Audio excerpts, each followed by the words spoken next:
देखिए, आज हम बात करेंगे एक ऐसे पत्रकार के बारे में जो कि बिहार से ताल्लुक रखते हैं, दानिश अंजार।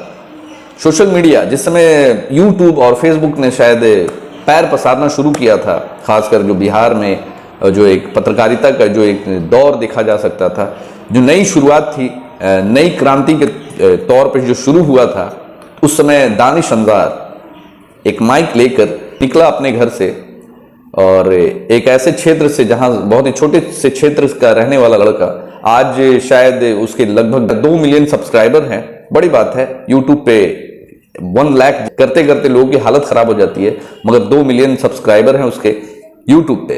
तो ये 2 मिलियन फॉलोअर्स और सब्सक्राइबर ऐसे ही नहीं बने, उनके काम, उनके मेहनत और उनकी जो जज्बा जो एक पत्रकारिता में देखा जा सकता है, वो लगातार ग्राउंड रिपोर्ट करते हैं और लोगों से जाकर मिल रहे हैं, उनके छोटे छोटे मुद्दों को सुनते हैं और लोगों के सामने रखते हैं। खासकर जो सरकार की गलत नीतियां हैं उनके खिलाफ वो हमेशा नजर आते हैं और लोगों से जाकर मिलते हैं। ग्राउंड रिपोर्ट, खासकर जब इलेक्शन का वक्त आता है, तो इलेक्शन में लगभग जब से वो इस फील्ड में आए हैं तब से वो इलेक्शन को लेकर ग्राउंड रिपोर्ट दिखाते हैं। और इसी सिलसिले में वो यूपी पहुंचे थे, स्मृति ईरानी के क्षेत्र में। स्मृति ईरानी के क्षेत्र में जब वो ग्राउंड रिपोर्टिंग कर रहे थे, इसी दौरान में बीजेपी के कुछ कार्यकर्ता आकर उनके साथ में मार पीट, यहां तक कि उनको किडनैप करने की कोशिश की गई, उनको गाड़ी में बिठाने की कोशिश की गई।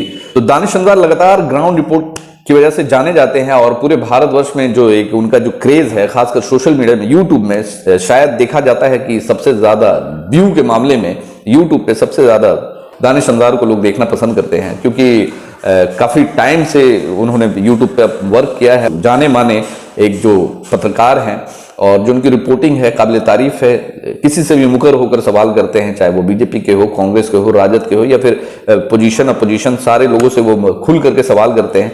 इसी दौरान ईरानी के क्षेत्र में वहां जब वो ग्राउंड रिपोर्टिंग कर रहे थे, भाजपा के कुछ कार्यकर्ता आए, उनके साथ में मार पीट, खींचम तीरी और भी बहुत सारे ऐसे गाली गलौज किया, यहां तक कि उनको गाड़ी में जबरदस्ती बैठाने की कोशिश की। मगर जब उन्होंने आवाज उठाया और जब वो रोने लगे, मतलब इस तरीके से पत्रकार को ये किया गया कि वो रोने तक लगे, और जब आवाज सुनकर कुछ लोग इकट्ठा हुए तब उनको उन लोगों के कब्जे से छुड़ाया गया, तब जाकर वो छूटे और वहां के पुलिस प्रशासन से भी जाकर वो मिले। मगर शायद बात सबसे बड़ी ये है कि आज पत्रकारिता करना, शायद जो ग्राउंड रिपोर्टिंग, अभी जो 2024 का जो इलेक्शन शुरू होने वाला है, इसको लेकर बहुत सारे हजारों पत्रकार अपने अपने क्षेत्र में जाएंगे, ग्राउंड रिपोर्टिंग करेंगे। तो सवाल ये बनता है कि क्या केंद्र सरकार या फिर राज्य की सरकार पत्रकारों को लेकर, क्या उनकी सुरक्षा को लेकर क्या ये गारंटी देगी कि ग्राउंड रिपोर्टिंग करने जाएंगे तो क्या उनके साथ में कुछ ऐसा हादसा ना हो? उनकी सुरक्षा और उनकी जो व्यवस्था का जो सवाल होगा, तो क्या सरकारें, जो भी सरकार हो, क्या उनकी सुरक्षा और एक सेफ्टी का जो जिम्मा लेगी? पत्रकारों का काम होता है जाकर ग्राउंड रिपोर्ट दिखाना। खासकर जो इलेक्शन शुरू होता है तब लोग जाते हैं, लोगों से मिलते हैं, 5 सालों में क्या हुआ, क्या नहीं हुआ, सरकार ने क्या कुछ पहल किया, लोगों के लिए क्या फायदा हुआ, क्या नुकसान हुआ, और कौन अच्छा होगा, कौन नहीं अच्छा होगा, ये लोगों से जाके उनकी ओपिनियन जानते हैं और लोगों से उनकी राय जानते हैं। मगर शायद आज जिस तरीके से दानिश अंजार के साथ हुआ, ये कहीं से भी शोभनीय नहीं है। बहुत सारे लोग, खासकर बिहार के रहने वाले, तो बिहार में जब से उनके बारे में लोगों को पता चला है कि दानिश अंजार के साथ इस तरीके से हुआ है, तो लोग काफी आक्रोशित हैं। और जो उनके चाहने वाले हैं, जो उनके फॉलोअर्स हैं, जो उनके सब्सक्राइबर हैं, आई सपोर्ट दानिश अंजार चला रहे हैं, ट्रेंड किया जा रहा है। तो अब देखना होगा कि दानिश अंजार जैसे जो और भी सैकड़ों पत्रकार, खासकर जो सरकार की नीतियों पर सवाल उठाते हैं, सरकार को गलत नीतियों पर जब घेरते हैं, तो क्या वैसे पत्रकार की सुरक्षा की गारंटी क्या सरकार लेती है, या फिर ऐसे ही पत्रकारों पे जुल्म ज्यादती और उन्हें रिपोर्टिंग करने से रोका जाएगा?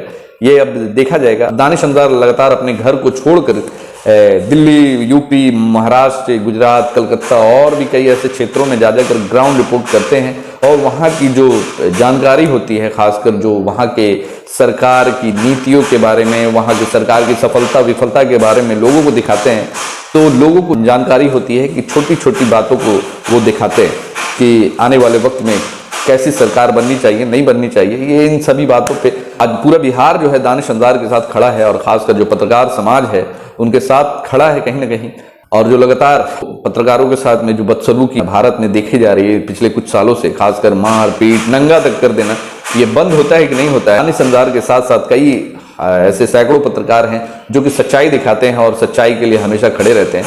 तो क्या सच्चाई दिखाना इतना बड़ा पाप गुनाह हो गया कि भाजपा के जो कार्यकर्ता हैं वो इसी तरह लोगों को मारते रहेंगे? क्या सच्चाई दिखाना आज गुनाह हो गया? क्या सही सवाल करना आज गलत हो गया, या फिर क्या है ये अब देखा जाएगा। पत्रकारों की भविष्य की बात है।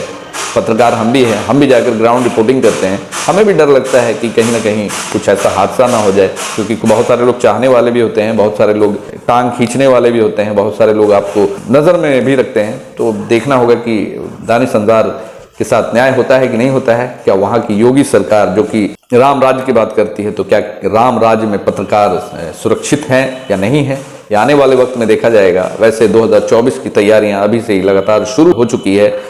जो सत्ता में बैठी सरकार है वो लगातार शुरुआत कर चुकी है, चाहे वो किसी भी मुद्दे पे हो।